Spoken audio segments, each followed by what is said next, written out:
Well, last week, the Trump administration announced a new task force to go after and find 450,000 children in the United States and check to see if they're even still alive. These were children that were trafficked across the U.S. border into the United States under the Biden administration. Our next guest has a new documentary out that just dropped today at noon. It's called Never in America. And what our next guest has uncovered is the world's largest government-funded child kidnapping operation, all government-funded, here in the United States. And perhaps no one has been doing a better job of exposing this network of child traffickers in the United States government than our next guest, Ryan Matta, who is, of course, the documentary filmmaker behind this new explosive documentary called Never in America. And Ryan, we want to welcome you back to the show. Thanks so much for being here. Hey, Clayton, thanks so much for having me, man. It's an honor to be here, and I just appreciate you. You're always the first person. Anytime I put out a film on child trafficking, you're one of the first people to bring me on, first people to give me airtime, and I just appreciate that, man. There's a lot of people that won't even let me come on to talk about these films, so thank you so much. Oh, my pleasure. And I know the incredible work that you do traveling the world into Guatemala, all over the United States, exposing this. And it's funny, I actually spoke to somebody yesterday who said, it was a different story, but he said, it's always so hard for me to make that next leap to child trafficking. Like I can always focus on these other things, but then this was a government official. He's like, and then to make that mental leap to think that our government could be doing this, he's like, I've just never ventured into that. And he's like, I know how dark it is. So he knows it exists. He's just admitting it's a bridge too far. Why do you think that is? It's funny you said that, Clayton, because you kind of teed up literally the title of my documentary, which is Never in America. Because the amount of people who you tell these stories to, and you talk about child trafficking, and when you start talking about the evil things that are done to these children, people go, well, that would never happen in America, right? Our government would never allow that to happen here in America. And really, it's our government who's not only allowing it to happen, but it's our government who's facilitating it to happen. And that was one of my biggest, the biggest moments where I just really had this this epiphany of when I traveled for the last 3 years detailing and documenting the trafficking of the migrant children. Like you stated, 452,121 migrant children ages 0 to 17 arrived at our border without a parent from 2021 to 2024. Now, out of that 452,000, our government took physical possession of all of them, because the second that a migrant child steps foot on our border on USA soil without a parent, they become property of the United States government. And because of this system that our government created, it was so decompartmentalized and there were so many different government organizations doing parts of this operation that I guess individually each person didn't really know that they were trafficking children, right? The Border Patrol agent just received the child as he came across the border. He just checked the child in, and the child had a phone number and a name stapled to his shirt. So he just put that information in the child's file. Then he called up the NGO, and the NGO came and picked up the child and transported the child from the Border Patrol location to an HHS intake facility. Then the HHS intake facility, the child's been changed. The Border Patrol got them new clothes, maybe give them some food, help them shower, clean up, or change. So when HHS sees it, it's not necessarily a different child, but they might look completely different than they did when they came across the border after they were trafficked through Mexico by the cartels. So the HHS caseworker just opens the file and she goes, oh, the kid has a number. He has a sponsor. He has somebody that's looking for them. They try to contact that person. They do their best due diligence. There's supposed to be a company doing another third party or fourth party company that's doing the background checks. All that clears up, and the caseworker she just authorizes the delivery of the child because she vetted the adult that he's going to. Then the kid goes to an NGO, and then the NGO actually takes the child to the person that's receiving the child. So the Border Patrol doesn't see that person in person. The HHS caseworker doesn't see that person in person who's receiving the child. The only person who sees the person receiving the child is the NGO. And there's 4 people away from the original place where that child came in. So when you put all the pieces together, you go, holy crap, our government's running a child trafficking operation. But the epiphany came because I couldn't figure out how, Clayton. How did HHS, just out of nowhere, one executive order, or actually 93 executive orders that Joe Biden signs, and he turns America, within the first 2 months of the Biden administration, they'd already taken possession of 20,000 children and lost all 20,000 of them. And then by the time me and JJ got on it was 20,000, then it was 85,000, then it was 300,000, then it was 325,000. And then Tom Homan on December 14th of 2024, right before Trump actually became president again, he was elected, but he hadn't actually made it into office yet. The number hit 350,000. So our government took possession of 350,000 children. They vetted the adult that they delivered that child to. Then they tried to make contact 30 days later, and they couldn't locate the adult or the child. Okay. And I thought, how is it possible that our government was able to do that over a 4-year period? Because when me and JJ finally wrapped up our documentary by the beginning of 2024, basically, it was like this was a well-oiled machine. It was running on all cylinders, and every single piece of that operation was firing at mass capacity. And I just couldn't figure it out. Well, it wasn't their first time in the business of trafficking children, Clayton.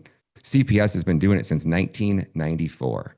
As soon as Bill Clinton passed the ASFA Act, which is like the American Safe Families Act, that created this giant kitty of money for our government, kind of like they did under COVID. We'll get into it in a little bit. But again, it wasn't HHS that was the only one trafficking children. They learned because CPS had been doing it for a long time.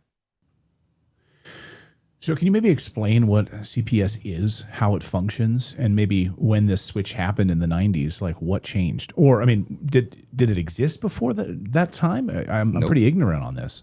Yeah, so was I, Clayton. You know, and I'll have to get a gentleman by the name of Diego. He's the man. He's going to be the star of this documentary. This was his grandchild that they kidnapped. This film's all about baby Cyrus and how the system works from the inside. So CPS is supposed to be Child Protective Services.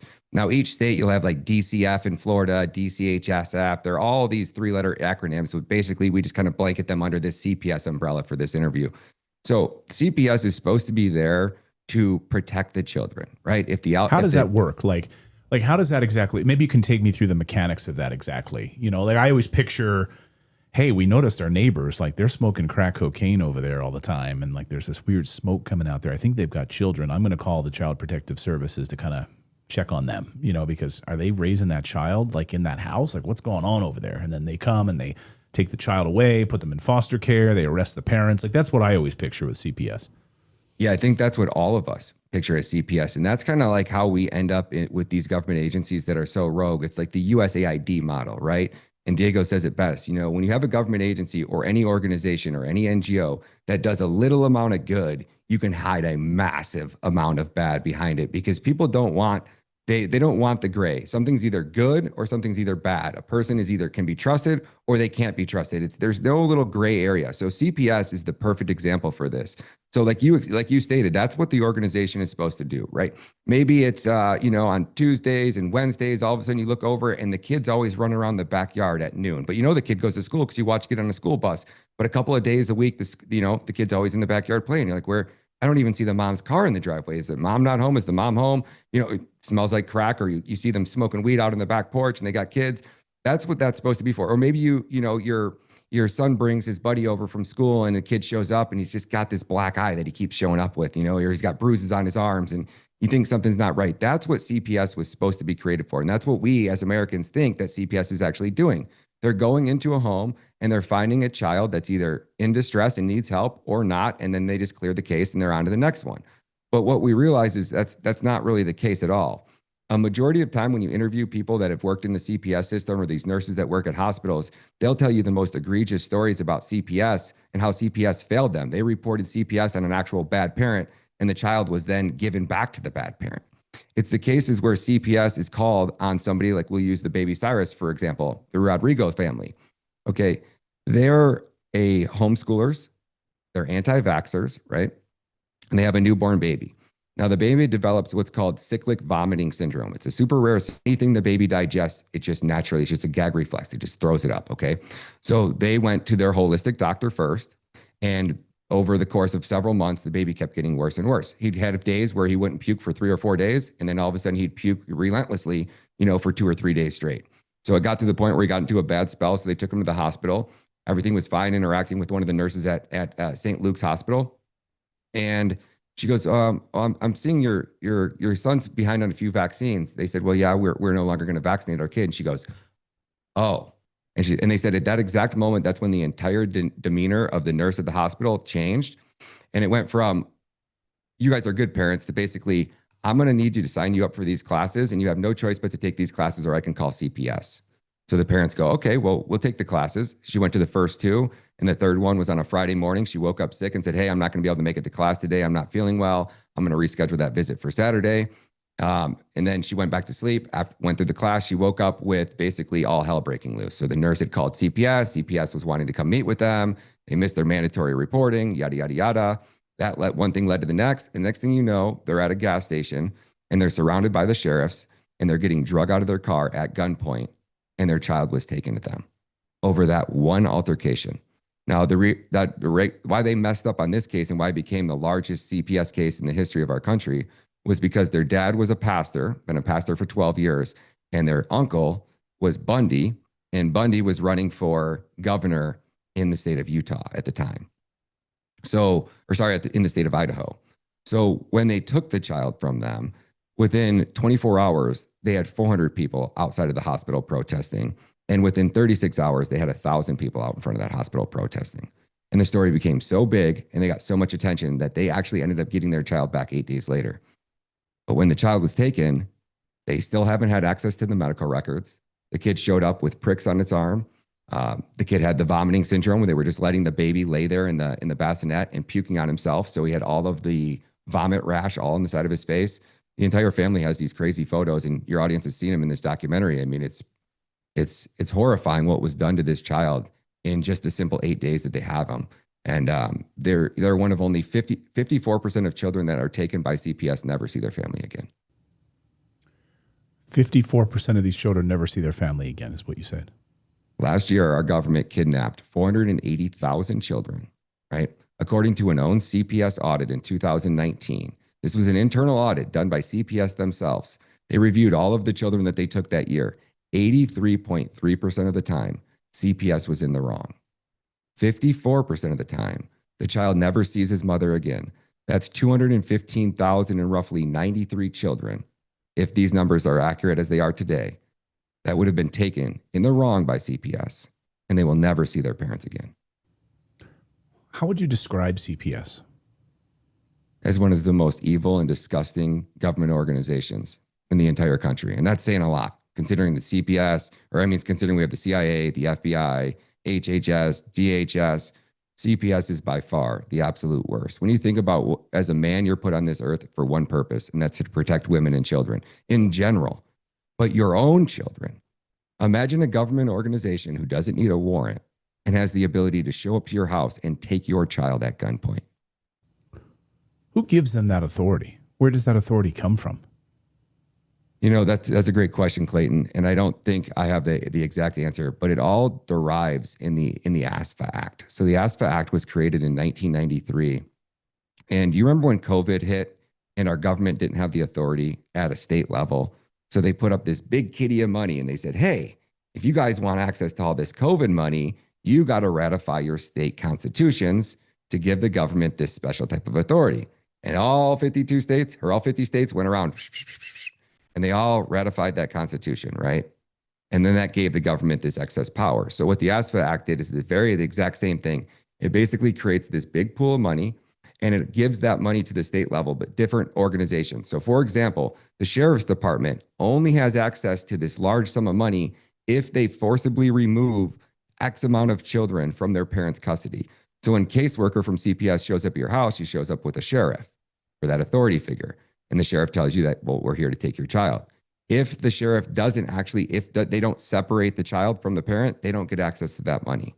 And there's like a whole checklist for each government organization, from the doctor's office to the healthcare workers, to the caseworkers, to the foster care parents, to the doctors at the hospital. They each have a certain requirement, a certain quota, if you will, that they need to check. And once they check that quota, they then get access to this big pool of money.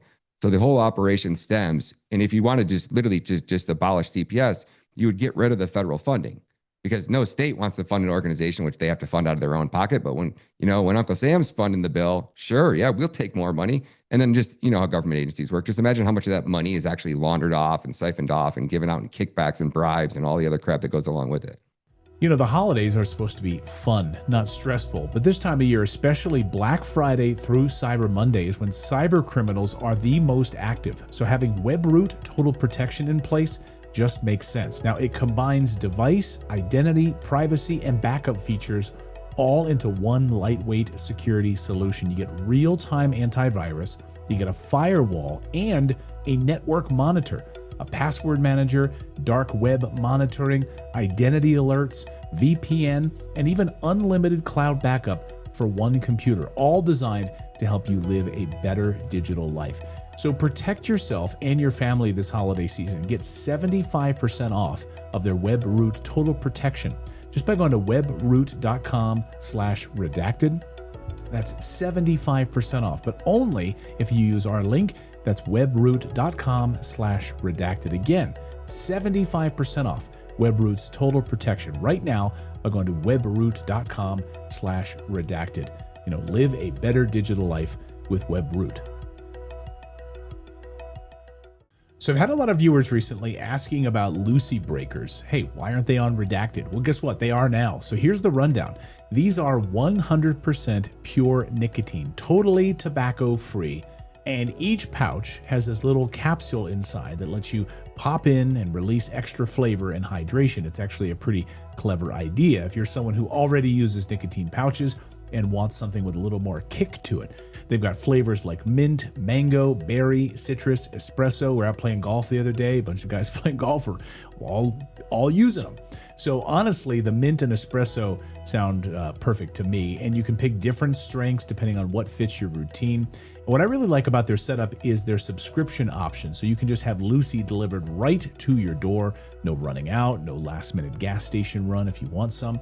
That's it. So level up your nicotine routine with Lucy. Go to lucy.co, that's lucy.co/redacted. So lucy.co/redacted and use the promo code redacted to get 20% off your first order. Lucy has a 30-day refund policy if you change your mind. Again, that's lucy.co and use the code redacted to get 20% off. And here comes the fine print. Lucy products are only for adults of legal age. Every order is age verified, and warning, of course, this product contains nicotine. Nicotine, of course, is an addictive chemical. So CPS, what agency does it sit under now? I know under the Trump administration, things have moved around. I mean, you might not have the answer to this, but where does it sit? Does it sit under DHS? Does it sit under, I just can't even imagine, but it's in the executive branch. So the president of the United States has the RFK, my friend. So it sits under HHS. Yes, sir. Sure does. So this is actually why I'm so excited to release this documentary, because I would hope and I would assume that RFK and even the Trump administration really have no idea how evil and disgusting CPS has become. But I mean, it's pretty bad, Clayton. Really bad. So these children, I mean, I want to get back into the mechanics, and you're going to take me through the whole, a lot of pieces of the documentary. I want everyone to watch the documentary, by the way. By the way, where can people catch the documentary? Yeah, so right now, because we just released it today, it's actually exclusively over on X. So for the first 48 hours, the only place that you can watch this documentary is over on X. And we're going to attempt to upload it to YouTube and then definitely Rumble as well. Okay. And then good luck with at YouTube. Ryan Matta Media. Sorry. YouTube is at Ryan Matta Films. And then over on X is at Ryan Matta Media. And Rumble is just Ryan Matta. Okay. Yeah. Good luck on YouTube. See how quickly that gets suppressed. I mean, it's amazing. Anytime we cover child trafficking here on YouTube, it just gets, YouTube does not promote it. They do not want people knowing about this for sure. So CPS, let's talk about the children and what happens to these children when they're in custody. So you take me through a couple of different cases here. Like, where do they have facilities? Do they have, where we know, they have FEMA beds in different locations? Where are they taken? And then who is overseeing them? Is there a nurse on standby? Are they watching to make sure, I just want to understand, because anytime the government gets involved with anything, it's a disaster. So now you're literally protecting the most precious things in our country, little children. What are they doing when they're in the protection of CPS? And I love that the name protection is in their title. So they show up with a caseworker at your house and they immediately take your child. Let's just say we'll just get to the point where they've taken your child there at your house. They leave with it. The child leaves with the caseworker. She then probably goes back to their caseworker's office, where they'll then meet with a foster care worker. Okay, now we have group homes where they'll probably go, if they can't find an immediate foster care individual, a person that's willing to take or has room to take one more child, they'll probably go to a group home. And then they're in the group home for X amount of time until they can actually find a foster care parent, somebody to actually take these kids in. Now, the foster care parent is probably making money hand over fist, depending on how many kids she can have at one time, or he can have at one time. And I also wanted to throw out, I believe that if you are a pedophile and you haven't offended in the last 5 years, you can legally become a foster care parent here in America. Okay, so as if that's something that you can unlearn. Hey, I haven't been a pedophile for 5 years, so I'm totally clean now. I'm sort of fixed, which never is the case. Right. You don't just not become a pedophile after 5 years. Like, that's not how this works. And this is literally in their own documents that, like, hey, we have such trouble placing these children that we're willing to place them with pedophiles. Yes, that's in their own documentation, 100%. You can become a foster care parent as long as you haven't offended in the last 5 years. And like Clayton just said there, okay, Charles Manson can serve enough time in prison. You can be a serial killer and go to prison for an extended amount of time, and you can be rehabilitated and reintroduced into society, and you will not repeat offend. You can be a serial arsonist, somebody who gets their rocks off literally burning down houses. You can be reintroduced into society, and you won't repeat offend with enough time in prison. A pedophile, a rapist will repeat offend 100% of the time, Clayton. They cannot be rehabilitated, and they should never be reintroduced in society. Not only can they be reintroduced into society here in America, but then they can become a foster care parent. So the foster care parent now has the child who, you see might be a pedophile 5 years ago, but now he's rehabilitated by our system, and now he has the right to watch your child and take care of your child. And then the child remains in foster care until the court system is done doing their process, right? If you're an alcoholic, maybe you're a single father, you get in a car accident, you've been drinking and driving, you killed somebody, you're going to prison for 20 years, right? You're not going to get your kid back. You're going to be in prison, okay? So that kid they have to find a home for it. They have to attempt to find a home for it. You might get a temporary foster care parent, or you might be able to find somebody eventually. It takes at least a year, maybe even 2-year process for you to find a good home and somebody to get adopted out to. I think if it's a family member or relative, you can kind of probably expedite that process, and your relative can get temporary custody while the courts figure out the process. But most of the time, that's not the case. The kid just goes into a foster care system, and that foster care system will take care of that foster care parent will take care of that child until he or she is no longer fit to, or he or she no longer wants to, or the courts decide that they don't want them to. So these kids can be bossed around. Some of the kids that we've interviewed, had been bounced around between 5 foster care homes or 5 foster care parents in a year. So it's like musical chairs for these kids. They get ripped out of their parents' arms, whether the parents, even abusive parents, it seems like the children still love their parents, right? They're not always abusive 24/7. Parents make some mistakes. And it seems like a lot of the time that these children are put into the absolute worst environment, ran by the worst people. And I can tell you that let me just tell you a few statistics here so I can kind of show your audience what life is like for these children, okay? Right now, 98% of children who are sex trafficking survivors had previous involvement with the child welfare system. You understand that statistic? 98% of the children who are sex trafficking survivors had previous involvement with our welfare system. That's a big number. And when we say welfare system, we mean CPS or some other version of that? Yeah, some other version of our government, providing what should be a home, some type of welfare service for these children. Now, out of all children reporting missing who are likely sex trafficking victims, 60% were in foster care or in group homes at the time that they ran away.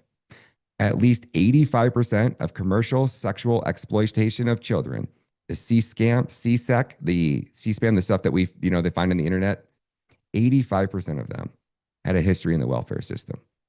They did a study in 2010. They interviewed 63% of survived adolescent sex trafficking victims, reported that they had some type of involvement in the welfare system.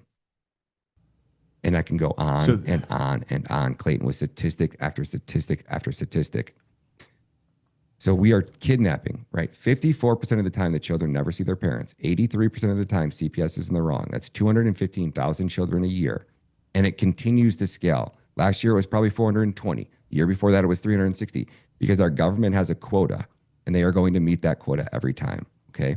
So whatever Can you talk about that quota? I'm sorry, I missed that part. What quota do they have?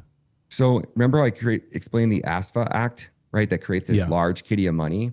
Well, at the state level, in order to get access to that money, the sheriff office will need to remove 20 children they'll need to separate 20 children from the parents, right? The foster care workers every year. So as that kitty of money gets bigger, you would assume that the requirements are going to get bigger. Because if the sheriff office needs more money, right? Because we need more officers, right? You can point to this and go, well, we were so busy, taking all these and dealing with all these CPS cases, we didn't have enough men to be out there working the traffic lights or whatever the case may be. It's the system always keeps getting bigger and bigger and bigger. Every government organization, who was it? Was it Reagan who said like the only thing more immortal than, like the Bible is basically like a government organization or something like that? Oh yeah. Yeah. He also famously said, was it the words you never want to hear? I'm with the government and I'm here to help. Right. That's never something you want to believe. Number one, someone's knocking on your door. I'm here with the government and I'm here to help. I want to go back to this quota piece because this seems to be a big part of it. Have you ever seen the movie Falling Down with Michael Douglas, like a 90s movie? I'm sure I did. Classic. Sounds really familiar. An amazing movie, and actually maybe even more relevant today. But I'm always struck by this one scene where he's just so fed up. He's so fed up with the lies and the BS of both the government and just everything that we deal with, and he's having like sort of a mental breakdown. But in his mental breakdown, there's a lot of truths, right? And so he's like wandering the streets with a gun. He's just kind of going nuts, and he just sees like this traffic, people honking their horns. They can't get through because an entire intersection is like under construction, and he doesn't think that they're doing any work at all because this guy's just sitting there eating a sandwich. They're just like listening to the radio. They're not actually working on this piece of ground at all. And he goes up to the guy and he says, "What's going on here?" He says, we're replacing the sewer lines here, whatever. And he says, "No, you're not." He's like, "You guys just did that, like whatever, And he said, "Yeah, we are." And he pulls out a bazooka or something and he says, "Tell me the truth." He's like, "You guys aren't doing anything." And the reason they're not doing anything is because they have to look like they're doing something in order to reach their quota, in order for their budget to be the same or greater in the next year. Right. So they're not actually doing anything to the street. They're just inconveniencing all of these other people. And then he flips out and the guy admits that that's the truth, that they're not actually doing any work, but they're just trying to make quota. And so that, the government can shovel them some more money. And then he pulls the bazooka out and he blows up the whole thing, which is just anyway, to my point is that that's what often happens with this. Like there might not be 20 children. So do they try to hit that number somehow, even though it doesn't even reach that requirement? We got to find 20 children. Absolutely, Clayton. They're going to hit that number because this is where you start getting into, like I said, 83, according to their own study, 83.3% of the time, CPS was in the wrong and they didn't have the rights, but they did anyways. So when CPS shows, like, let's just say you called on me, right? I'm your neighbor. You call on me and CPS shows up at my house. I'm a great dad. I have nothing to hide, right? Why would I not let CPS into my home? Question. Any good parent, you'd probably think to yourself, I got nothing to hide. I'm a great parent. Yeah, come on in. To the case where walks in and goes, "Oh, you got a bunch of clothes that aren't folded over there on your couch. Oh, do you always let your dog pee on your floor? You got a new puppy and it looks like it just peed over here on the floor. Oh, those dishes in the sink back there. Yeah, they're not good. Where do you take your kid to the hospital? Is your kid up to date on all of his vaccines? Oh, no, I don't vaccinate. Oh, you don't vaccinate your child. Oh, you homeschool your child. Oh, okay. I'm just taking some notes here, right? They can create any reason, Clayton, in any scenario. Once you open that door, according to every single person that I've interviewed to, they swear by this. You never open that door. If you don't have a warrant, you have no right to come into my home. I don't have to answer any of your questions. Get off my lawn, get off my property. Okay. And a lot of times they'll show up with a sheriff too, to act like they have the authority. But unless they have that warrant, you don't have to let them into your home. Now, if they come up to actually feasibly take your kid for whatever reason, then yes, you have to give up your kid. But the first time that they contact you, you do not have to open that door. You do not have to let them into your home, because once you do, you're literally opening up the gates of hell. Because if they want to find something, they are going to find something no matter what you say, no matter what you do. And then from there, once they get the kid into the hospital, because that's the first place they got to take to make sure the kid's okay. Now you're entering a system where you're seeing the cops are working with those doctors every day. The caseworkers are working with those doctors every day. They have this relationship with the doctors, and the doctors are pretty much the golden calf, right? They're untouchable. When you go to court and trying to fight for your kid, if a doctor says, your kid was puking and vomiting because you were neglecting the child, is the judge going to argue? How do you argue around that? Oh, your kid's sick and in this condition because you didn't vaccinate your kid. You were neglecting your child. Any reason, a doctor's word is like basically more powerful than a lawyer's, than a judge's, than anybody's. So once a doctor deems that you're an unfit parent, it's basically game over for the parent. They're going to have a hell of a time actually getting their child back at that point. So that's kind of how the system works and how these quotas are. I don't know how the system in the doctors and how the doctors are specifically incentivized, but you could imagine the amount of volume that a hospital gets from all the caseworkers, all the cops, everybody that's just bringing this never-ending, relentless cycle of children from the foster care system into this specific hospital. You would assume that a specific hospital has specific contracts with our government and gets certain grants and access to certain capital for certain things that they do or services that they provide. And it just becomes this revolving door from the caseworkers to the cops to the social workers to the foster care homes. And then you have the parents that are getting the short end of the stick.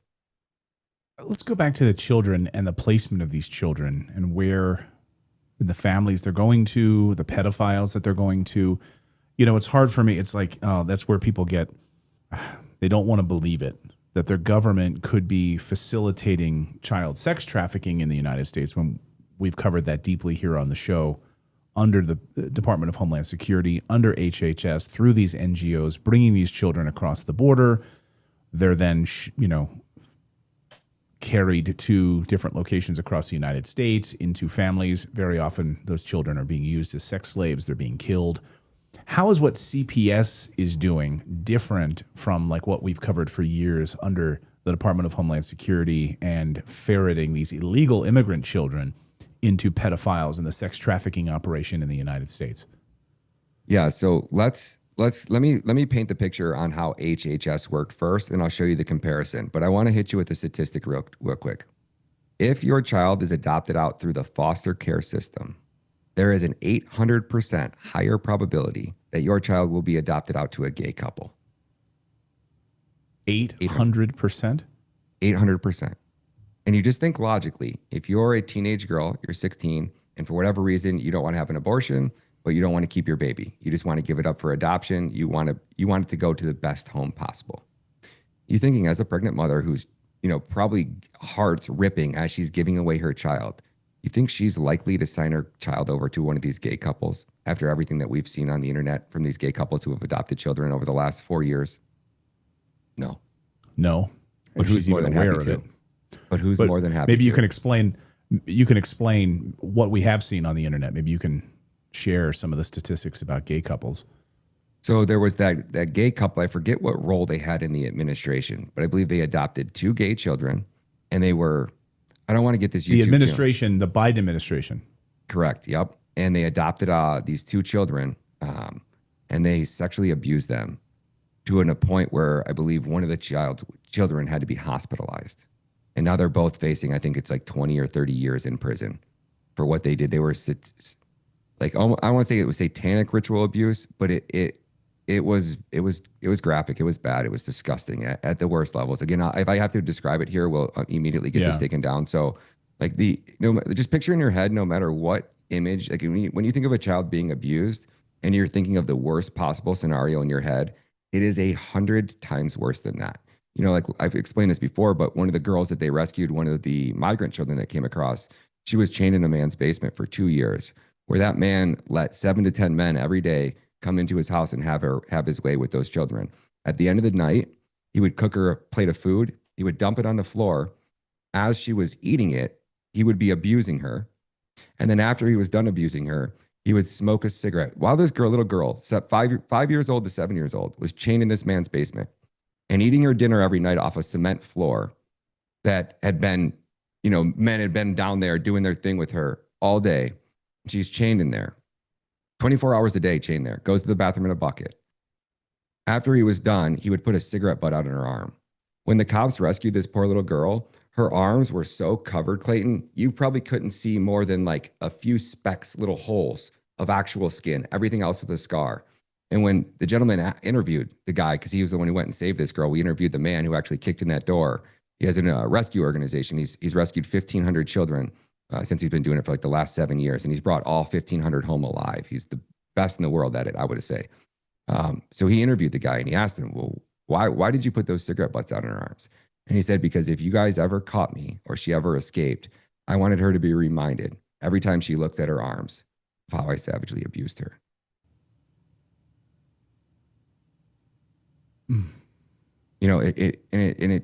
It makes your heart turn. And then this is just one example of thousands of stories we could tell you. Some of the little girls they found at the border, were no longer alive, and they have 21 different samples of DNA inside them. And the girls were 3. One of the other girls, She had been abused so bad that she had to have, I think it was like 13 surgeries just so she could urinate properly. Okay. And you got to think when these kids, you know, they're these little poor little angels and they're getting abused so bad by such dirty scumbags. You know, they don't wear condoms. These kids get riddled with STDs. And when they get STDs, they're not getting taken to the hospital. When a guy gets a little too rough with the girl and, you know, breaks a jaw or breaks a finger, she doesn't get to go to the hospital. Okay. Like, and so they just, that's why the life expectancy of one of these children who's being trafficked goes from 72 years to 24 to 36 months. And that's me being generous because their poor little bodies can't sustain that type of abuse for extended periods of time. So in HHS, how that worked was basically if a child arrived at that border without a parent and he had some type of name tag or some type of information of an adult that he was going to go to, it was the Border Patrol put that into the system, and then HHS was supposed to do this type of background check. So they had different criterias, right? So if it was like a mother and a father that the kid was going to, that was like, let's just say tier 1. So tier 1 meant that we only had to investigate the person who was receiving the child. So in CPS, when a child's going to a foster care system or a child's getting adopted out, a full background check needs to be done on every single resident at the house because you want to make sure that, you know, somebody's uncle's not living with you who just got out of prison for molesting somebody, right? Every single person who's registered at that address has to have a full background check done. How HHS realized, well, that's way too much work, and there's no way that this operation could run with those protocols in play. So they did a tier structure. So again, tier 1 was the actual direct parents. Tier 2 would have been like an aunt, an uncle, a cousin, a brother. Tier 2, they still only had to do one background check. Tier 3, which was just basically an acquaintance, then all people living at that home had to have background checks done. So that's some of the criteria that they go through. I'm sure they check your criminal arrest records. They probably check, you know, you had any DUIs? Do you have any criminal charges recently? Do you have any open pending cases? Do you have a dishonorable discharge from the military? And all their criteria that they determine, is this person a fit parent? Now, in HHS, there would be no home visits, right? So you would think that you would want to actually, hey, if we're the government and we took possession of somebody else's child, specifically, like it's one thing if you're taking them from the parents here in America, but it's another thing just to have some random parent's kid. And then you're just going to, you think that they would want to make sure that the home that they're going to isn't, I don't know, like a strip club, because you guys remember that story, right? We got a whistleblower that came forward and they had 8,000 addresses that they gave us of where all these migrant children were supposed to be getting delivered to. It's supposed to be their home residence, right? And I think they made it through the first 100 before one of the addresses that they searched on Google came back as a strip club. Meaning our government took physical possession of a child. An adult showed up with like that fake ID that I always show you guys that I bought in, I don't know if I have it on me, but I bought it in New York City off a Venezuelan gangbanger. And it took me like, 5 minutes to buy this ID. Yeah, I don't have it on me, but it looks real. It's crazy. You were texting me. You were like, Clayton, I literally got an ID off a Venezuelan gang member in like 5 minutes. It's that easy to get a fake ID. Yeah, it took us 15 minutes. Me and Carlos got that fake ID. And then once I have that fake ID, then I can use that ID to fill out the FRA application.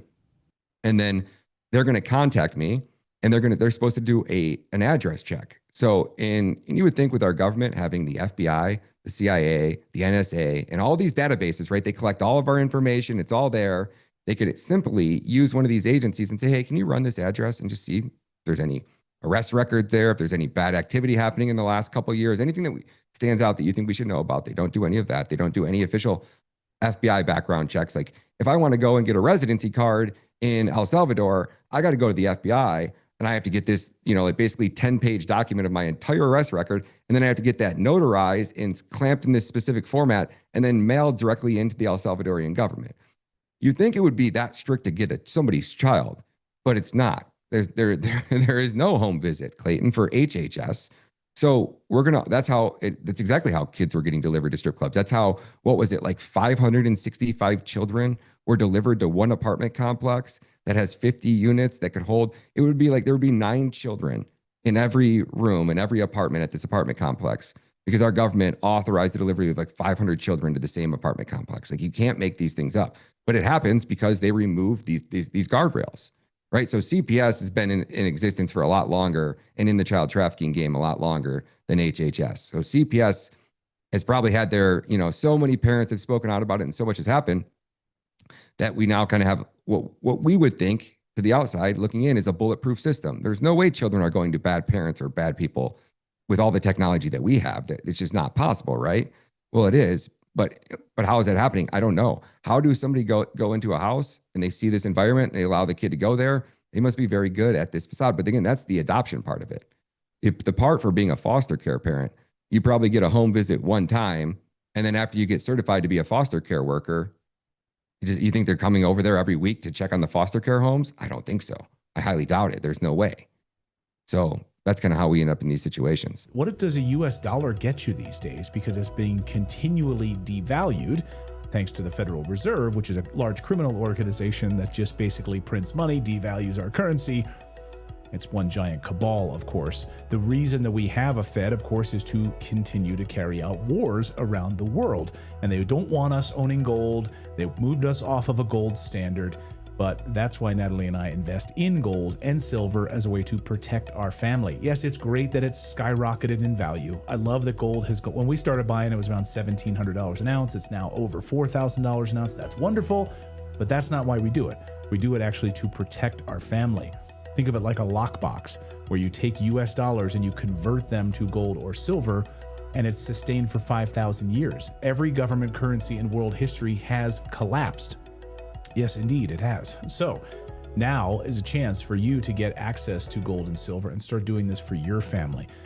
Reach out to our friends at Lear Capital. That's who we use. You can have gold or silver shipped right to your house. You can store it in your gun safe, or you can store it off-site in a guarded facility. Totally up to you. They will walk you through that process.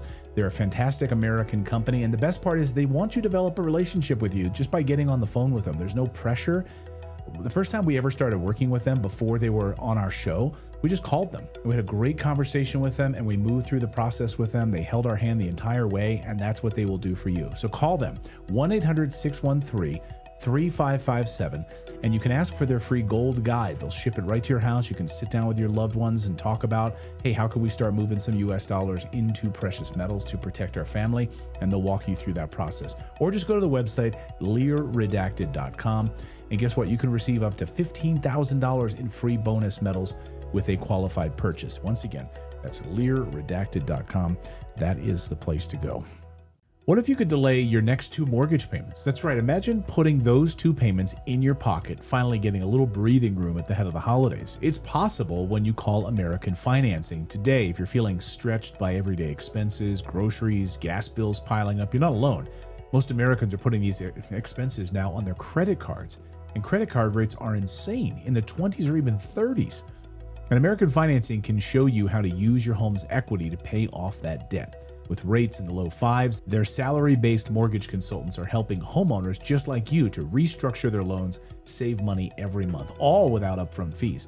Their customers are saving an average of $800 a month. That's like a $10,000 raise right there, without having to change jobs. So call them right now. Their phone number is 866-890-8434. That's 866-890-8434. Or visit americanfinancing.net/redacted. And here's that disclaimer, NMLS number 182334, NMLSconsumeraccess.org.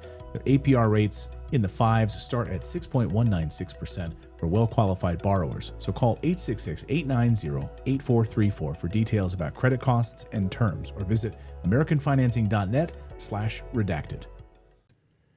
When you talked about the gay couples, I know people are going to leave some comments here and say, well, it's not all gay couples, right? They have an 800% chance of going to a gay couple.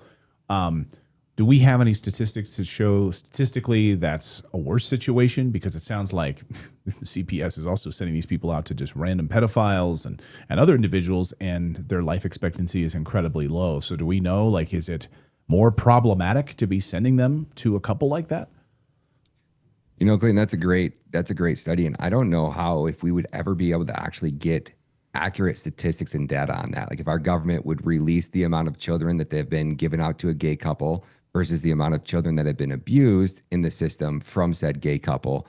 But I'll get back to you on that. This question will come up again in one of our interviews, and I'll make sure I have the answer to that. I don't right now.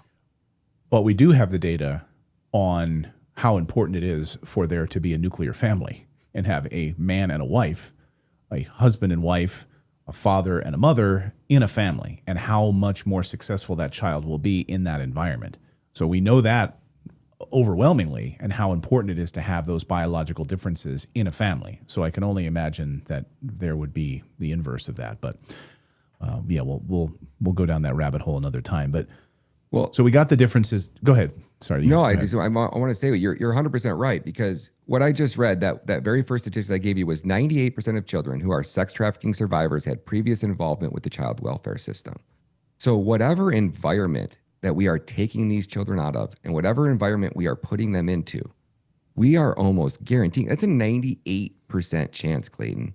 It's not little. I was doing my own independent research, and I was finding that if you are a female right now, if Kash Patel and his FBI, they're going out guns blazing, right? And they're kicking in all these doors right now, and they're quote unquote rescuing all these children.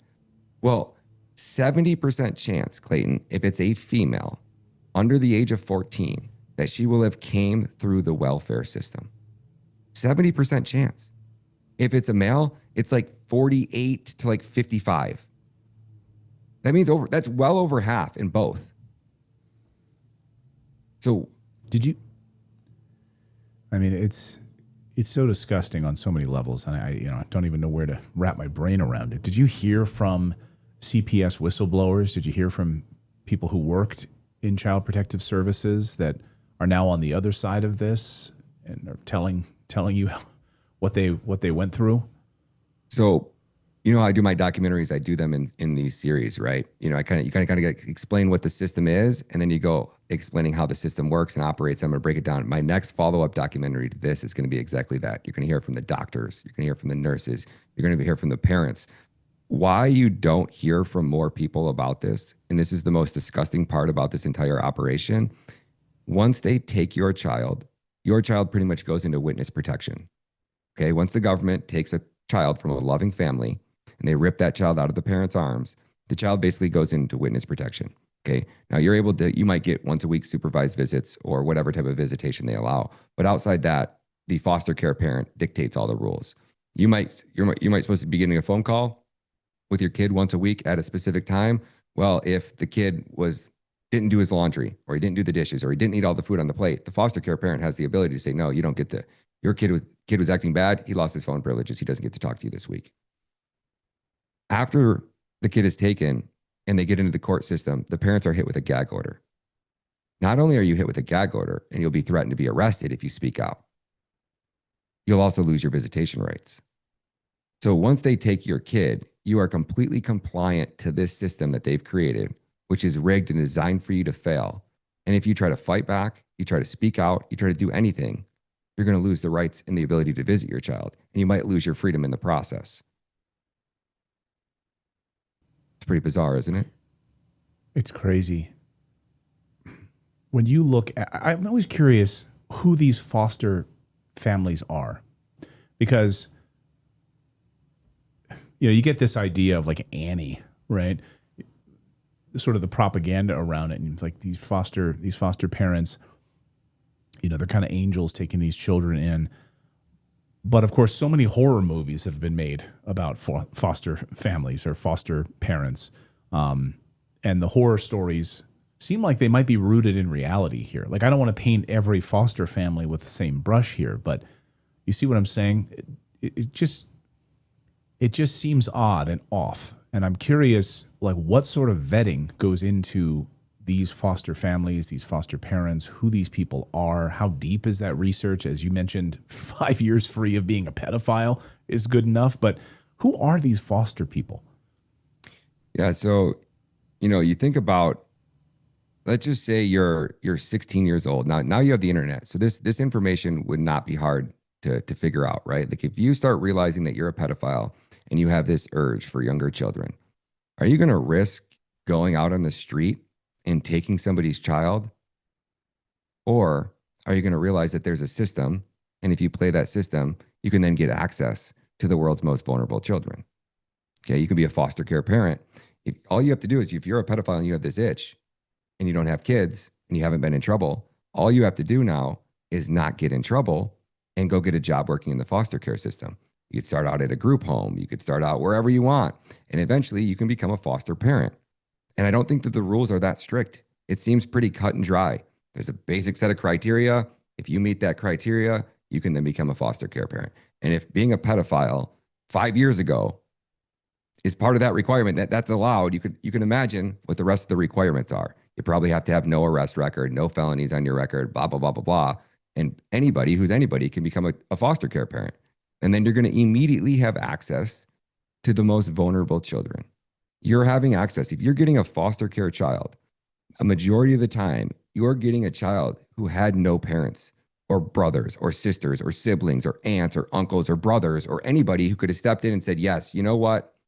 We'll take that child. Because after the cop does his job and separates the child and CPS is involved, their quote is hit. If that kid then goes off to an aunt or an uncle, by all means, that's great. But if he doesn't, oh well, right? It doesn't matter to these people. And again, the system is so decompartmentalized that each person is just doing their role. And you asked about whistleblowers. So I interviewed this nurse, and she worked at a local hospital here in Michigan. And the scariest part is none of these people want to speak on the record. That's the hardest out of all the stuff I've investigated. This is the hardest time I've ever had getting somebody to actually sit down with me on the record. They'll all sit down and tell me their crazy stories off the record. She was working at a hospital.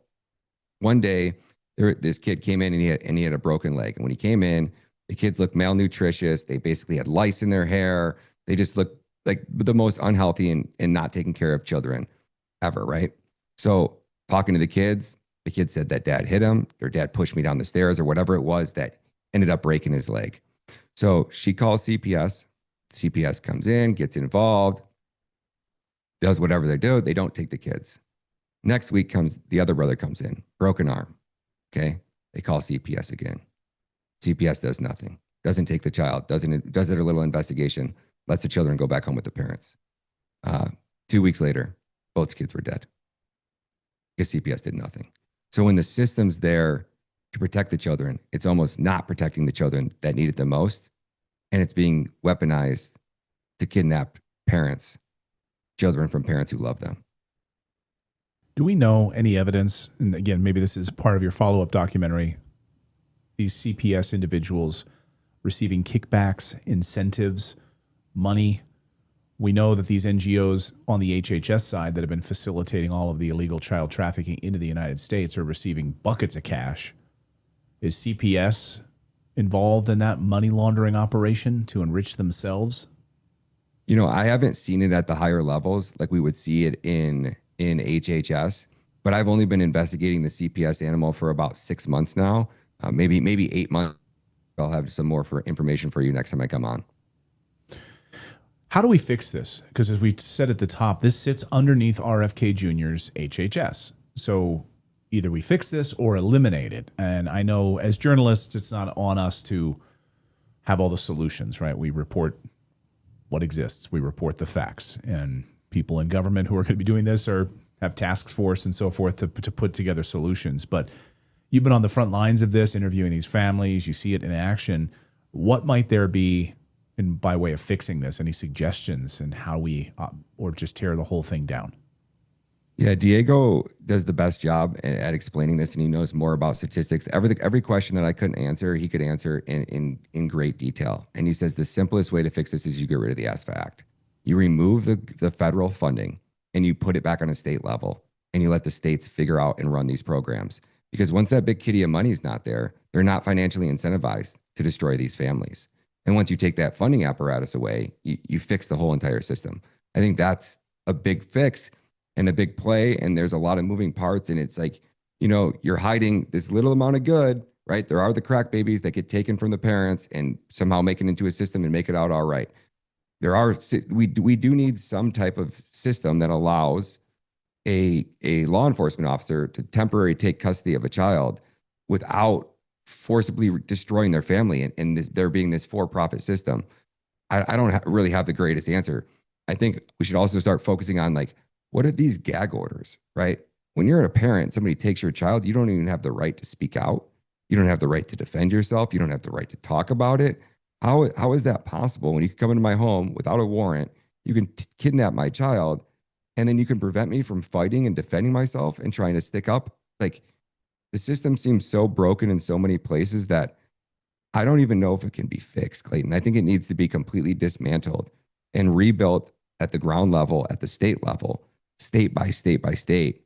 And I think eventually you'll start to see over a 5-year period, a 10-year period, each state will have their own solution and way that they go about fixing this and dealing with it. And you'll start to hear stories of the children and see the results of, okay, this state did it this way. This worked really well. We're actually saving children. We're not tearing apart families. We're not taking children from parents who love them. And then other states, it'll be worse. And obviously probably a lot worse in California, New York, these Democrat-run hellholes versus maybe say Florida or maybe say Texas. Yeah, I think those are good suggestions. I think getting rid of the federal funding, where they feel the need and compelled to meet this quota might be a great place to start. Right, because we want these children to be protected, and we want them to be, if we know that there's a family that's like a crackhead family and this poor child is being raised in that environment, of course, all of us want the best for that child. And we want them to go into a good home. But if it's a for-profit system and the oversight is coming, enables them to be placed with pedophiles and all sorts of horrible situations, this needs to change, and maybe it needs to be burned down. I hope RFK Jr. is paying attention to this. Final thoughts, Ryan, before we get you out of here. What are you hoping you'll see here from Child Protective Services? What are you hoping your documentary will do? Clayton, I hope I just gave a voice to the families that have had their child taken from CPS, because when I made a post about, hey, what should I make a documentary on next? It was like, 5,000 to 1 pretty much came back with CPS. Like, that's how many families there are out there. Millions of families have had their lives destroyed. I mean, think about if, your kid or both of them, and the government came in and made up some stuff, slapped some gag orders and took your kids, you had no way to fight for it, you would spiral. Your marriage would go down the drain. Your relationship with yourself would be destroyed. You'd become an alcoholic. I know, I'd be a drug addict. I'd be an alcoholic. I would be spiraling so fast to rock bottom that I don't know if anybody could even stop me. So I have the most sympathy for these parents. And, think about that if you were one of these families and they took one of your kids and you try to tell your family member about it, your family thinks the government's good and they're here to help. They would never take your child if it wasn't your fault. So I feel like their relationships with their friends, their relatives, all of it have been destroyed. And I just hope my documentary comes out, gives them a voice. I hope everybody records their own video. I'm telling everybody to go down in the comments of my documentary. If you had an interaction with CPS, this is your chance. Everybody's going to be going through these comments. Record a short 5-10 minute video, drop it down in the comments. And let's hope that RFK and this administration is really paying attention, because this is one hill that I'm willing to die on. And I know many people have before me have already came and tried to do it, and they're no longer with us. So that's about all I got, Clayton. Our guest is Ryan Matta. The new documentary, Never in America. It is happening in America, and it's Child Protective Services, as you said, Ryan, I want to be accurate, one of the most evil organizations in the United States of America, dare I say a satanic organization that needs to be stopped, needs to be revitalized, needs to be completely rebuilt, maybe from the ground up. It's available now. You can check it out on X for the next 48 hours. Is that correct? Yes, sir. It'll be exclusively on X for the next 48 hours, Clayton, and then it'll be on every platform after that. All right, check out Ryan Matta Media on X to be able to check that out, and we'll see if YouTube allows you to publish it there on their platform. We'll see. Ryan, great to see you as always. Thank you so much for the incredible work. God bless you, Clayton. Thanks so much. Thank you. And thanks to all of you for subscribing and being a part of our community here every day. We really appreciate it. Thank you for giving voice to stories like this. It's incredibly important. We're not run by any large media organization. We don't take money from any of them. We are independent. So thank you for supporting independent media. Thank you for subscribing. It's free to subscribe. And thank you so much for being involved in our show. Please share this video with as many people as you can to get the awareness out about this. And hopefully we can make some waves inside the administration. Thank you guys so much, and we'll see you next time.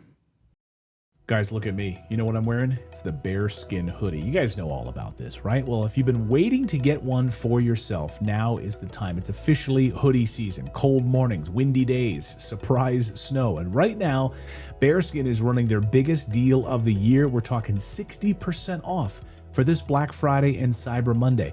Now, this isn't some old fleece. This thing is built with 340 GSM. Bearskin fleece, 10 pockets, and rugged athletic fit that actually looks good on you. Plus, if it starts pouring, you can just zip on that heavy storm rain jacket and instantly level up to full waterproof protection. I wear this thing every morning when I'm walking the dog, and every night now that the nights are pretty darn cold as well. And I got stuck in a big hailstorm just not too long ago, and I had my storm rain jacket right over top of my bearskin hoodie, and I was totally dry. You're going to get free U.S. shipping from their U.S. warehouse and gear that'll last you season after season. So here's what you need to do to get that 60% off. Just text the word redacted to 36912. Again, that's redacted to 36912. They'll text you a link so you can lock in your 60% off before that sale disappears. Don't wait till this weather gets really bad. Grab a bearskin right now while this Black Friday deal is live. And one more thing, when you support Bearskin, you're also supporting the Fallen Outdoors and the Hope for the Warriors Veterans Program. So you're not just buying great gear, you're also backing a cause that matters. So grab your bearskin while this Black Friday deal is still live. Text the word redacted to 36912.